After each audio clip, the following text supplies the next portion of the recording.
نبی پاک علیہ السلام سے ہم سب کو بے انتہا محبت ہے اور یہ ایمان کی جان ہے. نبی پاک سے محبت نہیں تو ایمان بھی کمپلیٹ نہیں ہوتا. اور جب نبی پاک علیہ السلام کو تکلیف پہنچے یا نبی پاک علیہ السلام کو کسی طرح کی کوئی ایذا پہنچے تو یقیناً جب امتی اس کو پڑھتا ہے سنتا ہے تو دل پر بھی تکلیف ہوتی ہے. ایک ایسا ہی واقعہ جس میں ہمارے آقا علیہ السلام کو تکلیف پہنچائی گئی, نبی پاک علیہ السلام پر جادو کیا گیا.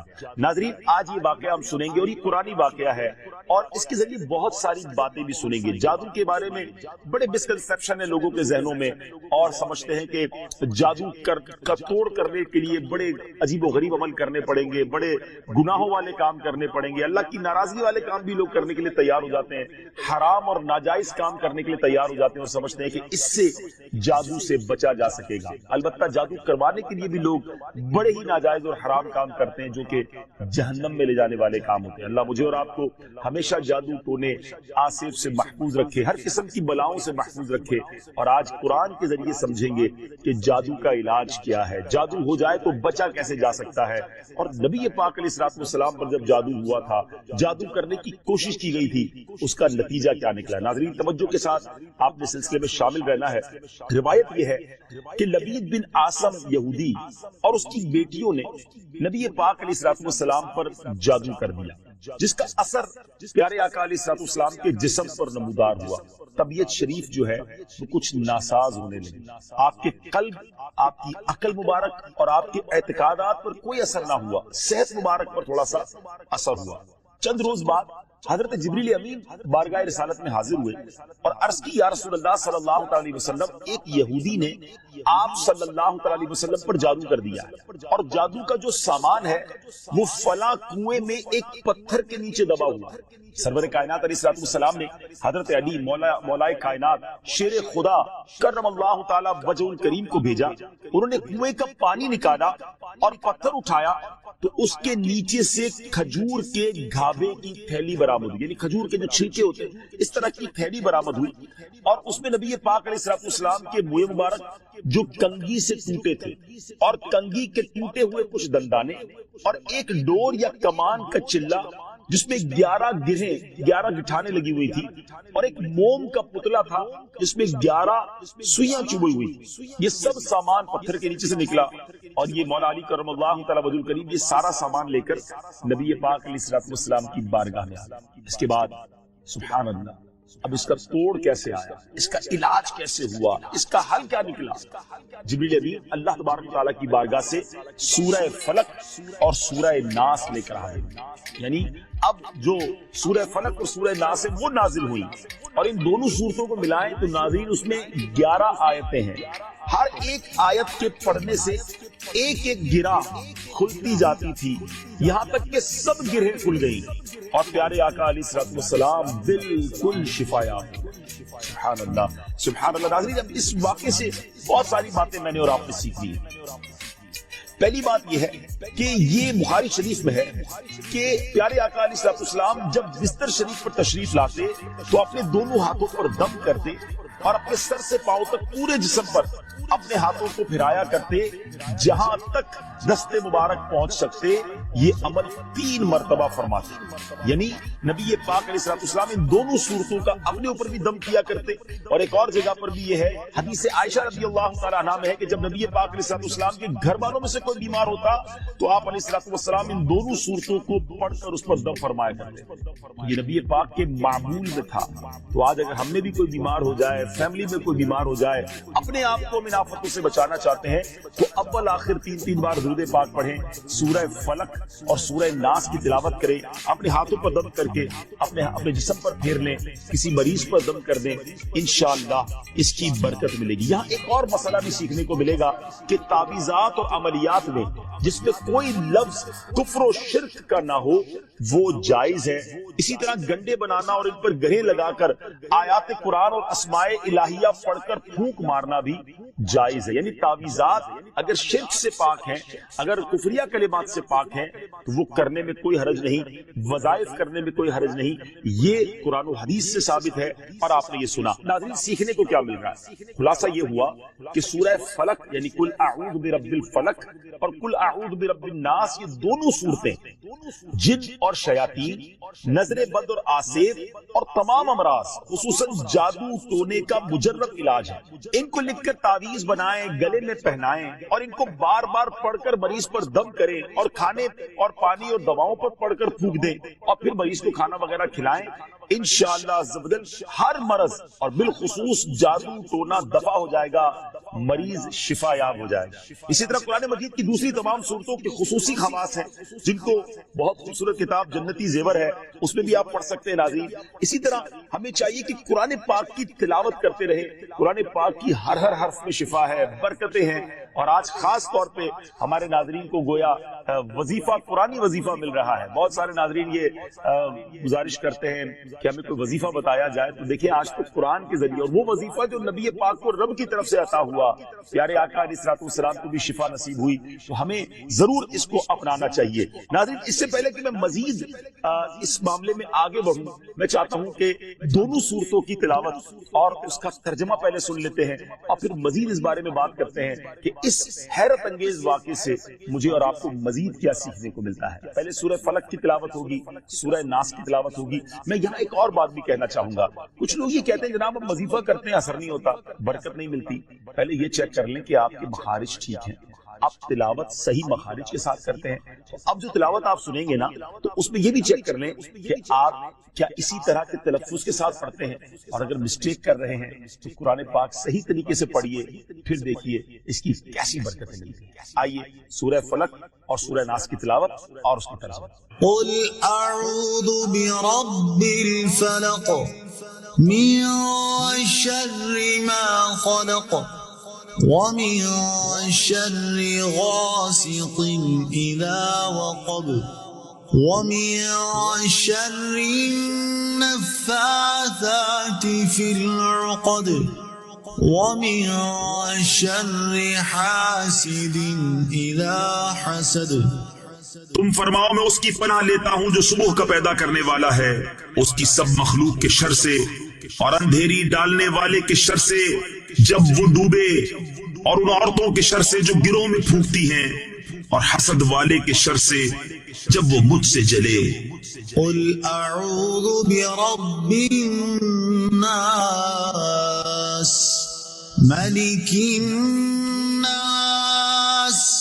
الہ الناس من شر الوسواس الخناس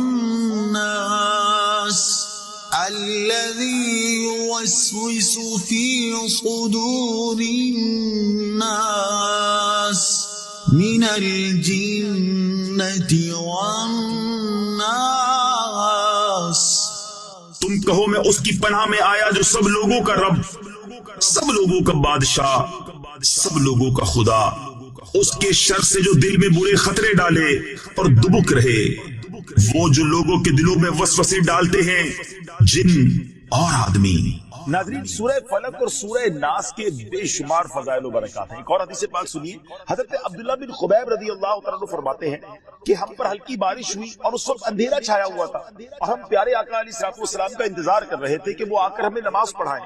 پھر نبی پاک علیہ الصلوۃ والسلام ہمیں نماز پڑھانے کے لیے تشریف لائے اور ارشاد فرمایا پڑھو۔ میں نے عرض کی کیا پڑھوں؟ ارشاد فرمایا صبح و شام 3 بار قل هو اللہ احد، قل اعوذ برب الفلق اور قل اعوذ برب الناس پڑھو، ان کی تلاوت کرنا تمہیں ہر بری چیز سے بچائے گا۔ چلیں ایک اور وظیفہ مل گیا، سورہ اخلاص کو بھی شامل کر لیں، تو صبح و شام پڑھیں تو انشاءاللہ بری آفتوں سے، مصیبتوں سے، جادو ٹونے سے، آسیب سے، ان طرح کی بلاؤں سے انشاءاللہ محفوظ رہیں گے۔ ناظرین یہاں کچھ مسائل بھی سیکھ لیتے ہیں۔ حضرت اسماء بنت امیس رضی اللہ تعالیٰ عنہ نے عرض کی یا رسول اللہ صلی اللہ تعالیٰ علیہ وسلم، جعفر کے بچوں کو جلد نظر ہوتی ہے، کیا مجھے اجازت ہے کہ ان کے لیے عمل کروں؟ نبی پاک علیہ الصلوۃ والسلام نے اجازت عطا فرمائی۔ سیکھنے کو یہ ملا کہ تعویذ اور عملیات جن میں کفر و شرک نہ ہو، کوئی کلمہ ناجائز نہ ہو، تو اس میں جو ہے وہ تعویذ کرنا، عمل کرنا جائز ہے، اور خاص کر وہ عمل جو آیات قرآنیہ سے کیے جائیں یا احادیث میں وارد ہوئے ہوں۔ اسی طرح چند مسائل بھی سیکھنے کو ملے۔ یہ دونوں صورتیں جو ہیں ان کے شان نزول سے ہمیں معلومات کیا ملتی ہے۔ نمبر ایک، جادو اور اس کی تاثیر حق ہے۔ کچھ لوگ جادو کا انکار کر دیتے ہیں، یہ درست نہیں ہے۔ جادو اور اس کی تاثیر حق ہے، کیونکہ قرآن میں اس کا ذکر ہے، اور نبی پاک علیہ الصلوۃ والسلام پر بھی آپ کی صحت مبارک پر اس کا اثر ہوا۔ نمبر دو، نبی کے جسم پر جادو کا اثر ہو سکتا ہے، جیسے تلوار، تیر اور نیزے کا بھی اثر ہوتا ہے۔ یہ شان نبوت کے خلاف نہیں ہے۔ ہاں، ایسا اثر نہیں ہو سکتا کہ جس سے نبوت کے متعلقہ امور میں خلل آ جائے۔ حضرت موسیٰ علیہ السلام کے مقابلے میں جادوگر بالآخر اس لیے فیل ہوئے کیونکہ وہاں جادو سے معجزے کا مقابلہ تھا، ورنہ حضرت موسیٰ علیہ السلام کے خیال پر بھی اس جادو نے اثر کیا کہ ان کو خیال ہوا کہ یہ لاٹھیاں، رسیاں چل رہی ہیں۔ نبی کریم علیہ السلام کے خیال پر بھی اسی طرح یہی اثر ہوا۔ نمبر تین، جادو کو دور کرنے میں سورہ فلق اور سورہ ناس کو خصوصی تاثیر حاصل ہے۔ نمبر چار، جادو، ٹونے اور عملیات اور اثرات اور بیماریوں کو ختم کرنے کے لیے قرآن پاک کی صورتوں اور آیتوں کو استعمال کیا جا سکتا ہے، اور بخاری شریف میں سورہ فاتحہ کو اس مقصد کے لیے استعمال کرنے کا بیان موجود ہے۔ تو سورہ فاتحہ کو سورہ شفا بھی کہا جاتا ہے، تو یہ بھی شفا کے لیے بڑا مجرب اور بڑا پیارا وظیفہ ہے۔ ناظرین، یہ چند باتیں تو ہم نے اس واقعے کے متعلق سیکھی، سورہ فلق اور سورہ ناس کے کچھ فضائل بھی سنے۔ میں یہاں ایک اور بات بھی کرنا چاہتا ہوں کہ آج کل پرابلم یہ ہو گیا ہے کہ اتنے عاملین آ گئے ہیں، اتنے عمل کرنے والے لوگ آ گئے ہیں، اتنے بورڈ ہمارے شہروں اور وطن میں لگ جاتے ہیں کہ ایسا لگتا ہے ہر دوسرے آدمی پہ جن ہے یا اس پہ جادو ہو گیا ہے۔ خدا را جھوٹے عاملین سے اپنے آپ کو بچائیے۔ اگر جینے کی تمنا ہے تو کچھ پہچان پیدا کر۔ لوگوں کے گھر بک جاتے ہیں، لوگوں کی عزتیں پامال ہو جاتی ہیں، عجیب ماحول ہو گیا ہے۔ کچھ بد نصیب تو وہ ہیں جو کسی کو تباہ کرنے کے لیے جادو کروانے جاتے ہیں اور ہزاروں لاکھوں روپے خرچ کرتے ہیں، اور پھر بیچارے کچھ جب بیمار ہو جاتے ہیں تو اپنا بعض اوقات ڈاکٹری مسئلہ ہوتا ہے اور وہ بھی کسی عامل کے ہتھے چڑھ جاتے ہیں، اور وہ کہتا ہے جناب آپ کے گھر میں بہت برا عمل ہوا ہے، فلاں جگہ کوئی چیز دبی ہوئی ہے، اور اس کو اب سنبھالنے کے لیے، اس کو نکالنے کے لیے اتنے بکرے چاہیے، اتنے مرغے چاہیے، اتنے انڈے چاہیے، قبرستان میں یہ عمل کرنا ہوگا۔ غریب آدمی اپنی چیزوں کو بیچ بیچ کر ہزاروں لاکھوں روپے دے دیتے ہیں اور خاندان کے خاندان ٹوٹ جاتے ہیں۔ ایسا نہ کریں پلیز، ایسا نہ کریں۔ بلکہ میں تو ان عاملین سے بھی گزارش کروں گا کہ حلال روزی کی طرف آئیں۔ دعوت اسلامی نے بڑا شاندار ایک انداز اختیار کیا، اللہ سلامت رکھے دعوت اسلامی کے مدنی ماحول کو۔ ناظرین، آپ سوچ رہے ہوں گے کہ پھر ہماری بیماریوں کے لیے ہم تعویذ کس سے لیں، ہم یہ وظائف کہاں سے لیں؟ آپ کی دعوت اسلامی ہے نا، الحمدللہ۔ دعوت اسلامی کا ایک شعبہ ہے جس کا نام ہی مکتوبات و تعویذات عطاریہ ہے۔ اس میں آپ کو بغیر کسی فیس کے، جی ہاں بغیر کسی فیس کے، لاکھوں لاکھ تعویذ ہر مہینے ناظرین یہاں سے دیے جاتے ہیں، پوسٹ بھی کیے جاتے ہیں، کوریئر بھی کیے جاتے ہیں، اس کی بھی کوئی فیس نہیں لی جاتی۔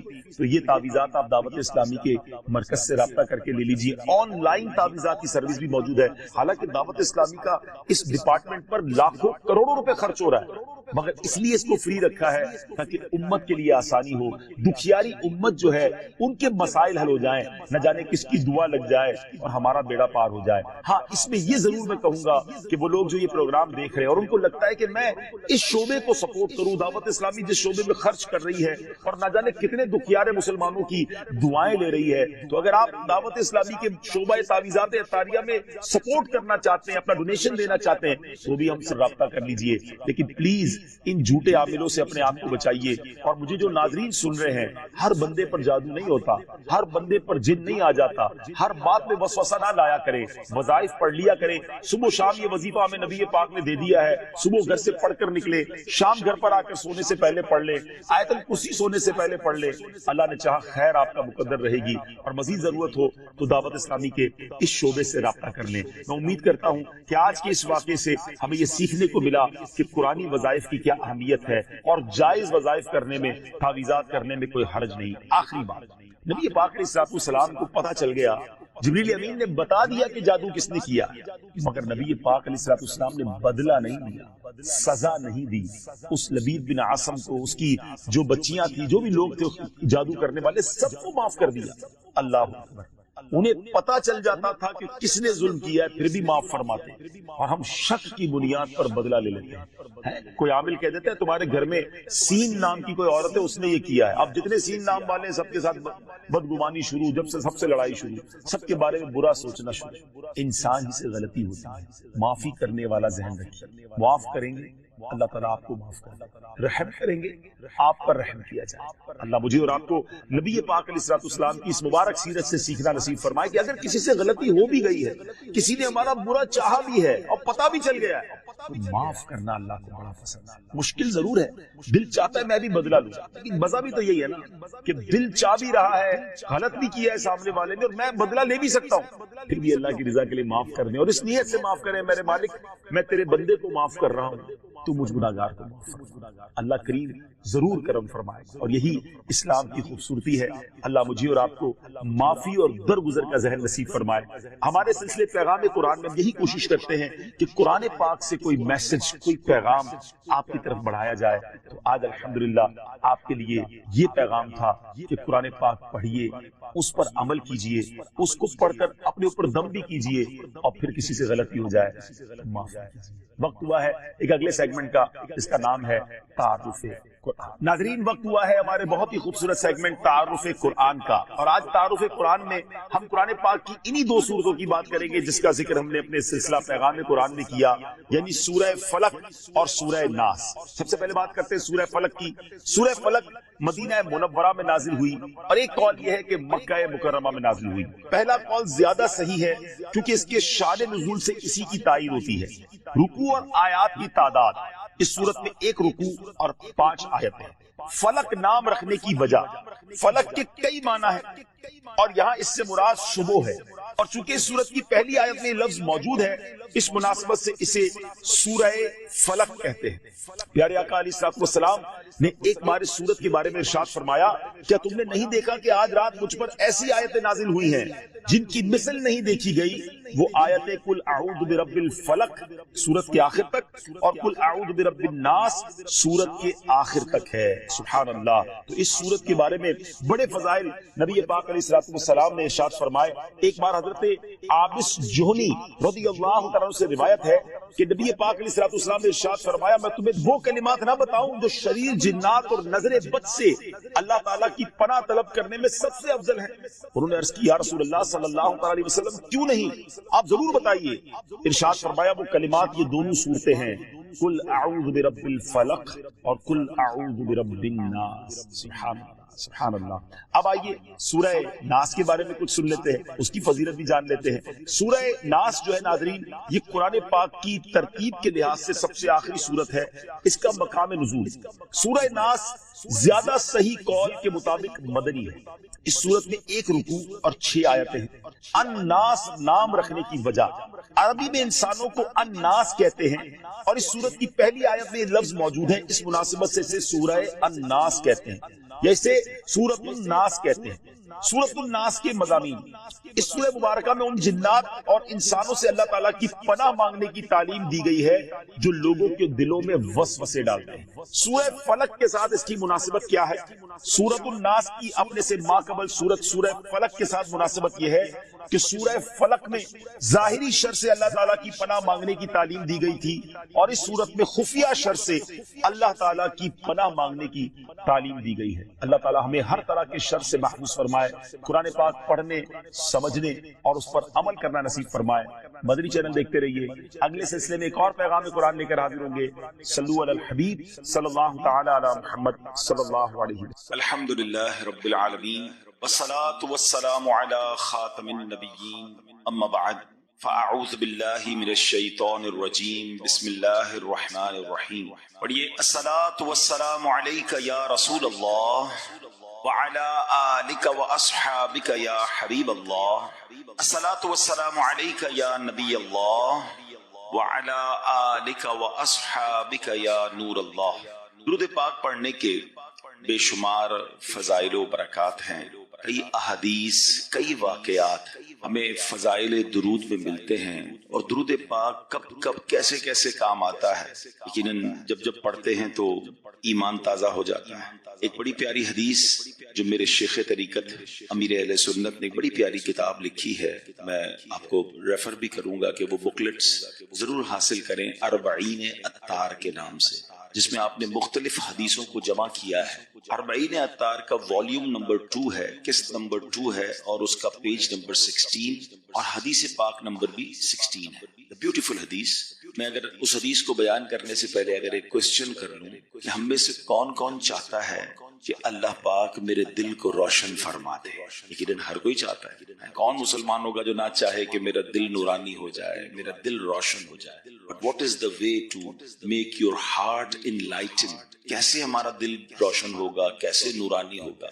تو آئیے انہی سے پوچھ لیتے ہیں کہ جن کا دل رب نے نورانی بنایا ہے، جن کا دل کیسا تھا، مبارک دل کہ جس کو ایک بار نہیں آپ کی حیات طیبہ میں 4 بار آپ کے دل مبارک میں نور کو داخل کیا گیا، سینے کو کھولا گیا۔ شق صدر جو ہے یہ نبی پاک کا معجزہ ہے۔ اور دل اقدس کیسا ہے کہ اعلیٰ حضرت لکھتے ہیں نا، تو جو چاہے تو ابھی میل میرے دل کے دھلے، تو جو چاہے تو ابھی میل میرے دل کے دھلے، کہ خدا دل نہیں کرتا کبھی میلا تیرا۔ وہ آقا فرما رہے ہیں، وہی فارمولہ دے رہے ہیں کہ دل روشن کیسے ہو سکتا ہے۔ ویری شارٹ اینڈ سویٹ حدیث پاک، نبی پاک فرماتے من اکثر الصلاۃ علی نور اللہ قلبہ، جو مجھ پر زیادہ درود شریف پڑھے گا اللہ عز و جل اس کا دل روشن فرما دے گا۔ یعنی کمال کا وظیفہ ہے کہ کتنے فوائد ہیں۔ اگر درود پاک کے کبھی بیٹھ کے لسٹ ڈاؤن کرے نا کہ کتنی برکتیں درود پاک کی، تو آپ کو شاید لسٹ بنتی چلی جائے گی۔ دنیا میں، آخرت میں، قیامت میں کون سا فائدہ ہے جو آپ چاہتے ہیں اور وہ درود پاک میں نہیں؟ میں ایک چھوٹی سی سمری بیان کر دیتا ہوں۔ نیو ایئر ریزولوشنز پر بڑی بات ہوتی ہے کہ جناب یہ سال آپ کیسا گزارنا چاہتے ہیں، زندگی میں کیا بدلاؤ لانا چاہتے ہیں۔ لیٹس اسٹارٹ فرام درود پاک، کیونکہ اگر میرا دل ہی روشن ہو جائے تو اس سے اچھا فیصلہ کیا ہوگا؟ دل ہی نورانی ہو جائے تو اس سے اچھا ڈیسیژن کیا ہوگا؟ تو اب ذرا اگر ہم کبھی، میں آپ کو ایک سوال کرنا چاہوں گا کہ کبھی بھی فارغ بیٹھے ہو نا تو ایک لسٹ بنائیں کہ what will you want in this دنیا at the time of death and at the time of hereafter, اور ان ہیئر آفٹر۔ آپ دنیا میں کیا چاہتے ہیں، مرتے وقت کیا چاہتے ہیں، اور آخرت میں کیا چاہتے ہیں۔ ایک مسلمان ہونے کی حیثیت سے کبھی آپ لسٹ ڈاؤن کیجئے جو آپ کی خواہش ہے۔ کیوں سمجھ لے گلدستہ آپ کی طرف بڑھاتا ہوں، ہر جملے پر آپ سبحان اللہ بھی اللہ کے ذکر کی نیت سے کہتے جائیے گا تو انشاءاللہ جنت میں درخت بھی لگتا جائے گا۔ آپ اگر چاہتے ہیں کہ آپ کی عزتوں میں اضافہ ہو تو درود پاک پڑھیے۔ آپ چاہتے ہیں کہ آپ کی روزی میں برکت آ جائے، درود پاک پڑھیے۔ آپ چاہتے ہیں کہ ذلت و رسوائی سے محفوظ رہیں تو درود پاک پڑھیے۔ آپ چاہتے ہیں بیماریاں دور ہو جائیں تو درود پاک پڑھیے۔ آپ چاہتے ہیں چہرہ روشن ہو جائے اور دل نورانی ہو جائے تو درود پاک پڑھیے۔ آپ چاہتے ہیں آپ کی زبان میں تاثیر آ جائے، آپ کی باتیں لوگوں کو سمجھ آنے لگ جائیں، آپ کی باتیں دل میں اترنے لگ جائیں، آپ درود پاک پڑھیے۔ آپ چاہتے ہیں کہ جناب قرضے سے، پریشانی سے، ٹینشن سے آپ دور رہیں، بلاؤں سے دور رہیں تو درود پاک پڑھیے۔ آپ چاہتے ہیں کہ مرتے وقت نبی پاک کا دیدار نصیب ہو جائے تو درود پاک پڑھیے۔ آپ چاہتے ہیں کہ ایسے قبر میں جاؤں جیسے نبی پاک اپنے ہاتھوں سے قبر میں اتار رہے ہیں تو درود پاک پڑھیے۔ آپ چاہتے ہیں قیامت تک میری قبر میں نور مصطفیٰ جگمگاتا رہے تو درود پاک پڑھیے۔ اچھا، آپ چاہتے ہیں کہ محشر کے دن نبی پاک کے پرچم تلے اٹھنا نصیب ہو تو درود پاک پڑھیے۔ حوض کوثر پر جاؤں تو میرے استغفار جہاں گناہوں کی معافی ہے نا، وہاں یہ بہت سارے مسائل کے حل کی کنجی بھی ہے۔ آپ اگر پرابلم میں ہیں، روزی کے مسائل ہیں، اولاد نہیں ہو رہی ہے، یا کوئی بھی پرابلم ہے، واقعہ سنیے۔ حضرت امام حسن بصری رحمۃ اللہ تعالی، بہت بڑے بزرگ، ایک شخص آیا، آ کر کہتا ہوں بارش نہیں ہو رہی ہے، قحط کی پوزیشن آ گئی ہے، بارش نہیں ہو رہی، دعا فرمائیں، وظیفہ عطا فرمائیں۔ آپ نے فرمایا استغفار کرو، وہ چلا گیا۔ اچھا، ایک بزرگ بیٹھے تھے ان کے پاس، حضرت ربیع بن صبیح رحمۃ اللہ، وہ دیکھ رہے تھے۔ دوسرا بندہ آیا، کہتا حضور تنگ دستی ہے، کاروبار میں ڈاؤن ہے، رزق میں تنگی ہے، آپ نے فرمایا استغفار کرو۔ تیسرا شخص آیا، کہتا حضور اولاد نہیں ہو رہی ہے، حصول اولاد کے لیے وظیفہ لینا، فرمایا استغفار کرو۔ چوتھا بندہ آیا، وہ کہتا ہے کہ حضور میرے باغ میں، فصلوں میں پیداوار کی کمی ہے،